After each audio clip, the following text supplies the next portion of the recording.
This is Land of Havilah, Ezekiel 19. It's a short parable of a lioness and her cubs. Verse 1.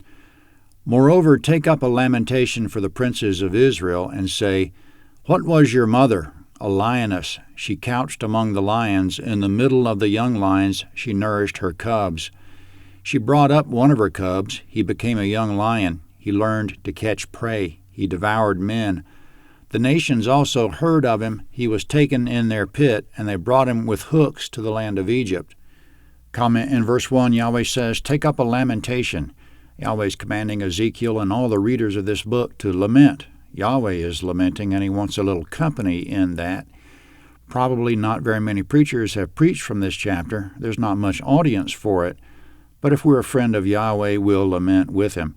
In verse 1, this will be a lament for the princes of Israel, which means kings of Israel. As Ezekiel writes this, there have been 42 kings. The king who's on the throne now will be the last. There won't be any more kings of Israel until Jesus returns. Particularly, this will be a lament for two of Judah's recent kings who are emblematic of the collapse of the kingdom. In verse 2, Israel is the lioness. She was the mother, so to speak, of the 42 kings. The kings were her cubs.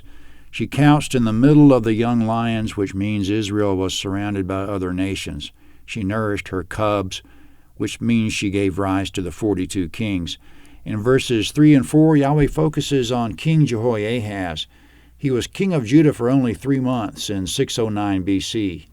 Pharaoh Necho took him captive to Egypt, 2 Kings 23:34.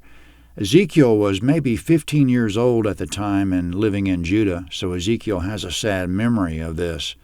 Jehoahaz's captivity was a national embarrassment during Ezekiel's youth and a sign of the kingdom's rapid decline. Coming up, the lioness Israel gave rise to another cub, King Zedekiah, the last king. Verse 5.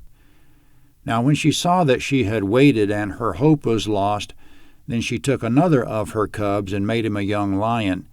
He went up and down among the lions. He became a young lion. He learned to catch prey. He devoured men.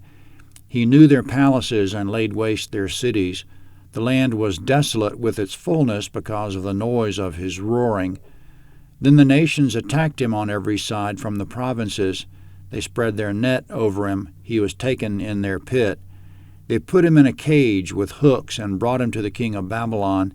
They brought him into strongholds, so that his voice should be no more heard on the mountains of Israel.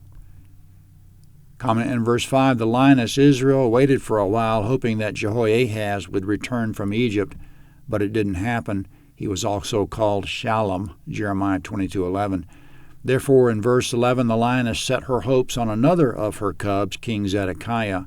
In verse 6, Zedekiah learned to catch prey and devour men, which was that he shed innocent blood, 2 Kings 24:19 and Jeremiah 22:17-18. In verse 7, Zedekiah knew men's palaces, also translated he seized their widows, knew their desolate places, and destroyed their fortified towers.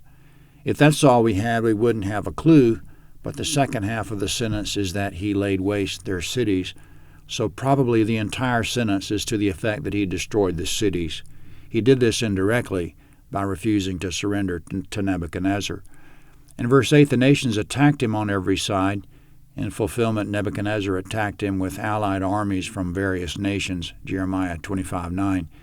In verse 9, they brought him to Babylon, which they did, 2 Kings 25:7. Again, Yahweh is lamenting all this. He brought it all to pass, but he certainly didn't enjoy it.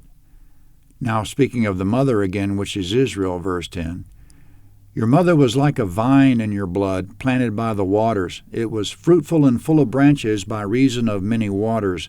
It had strong branches for the scepters of those who ruled. Their stature was exalted among the thick boughs. They were seen in their height with the multitude of their branches.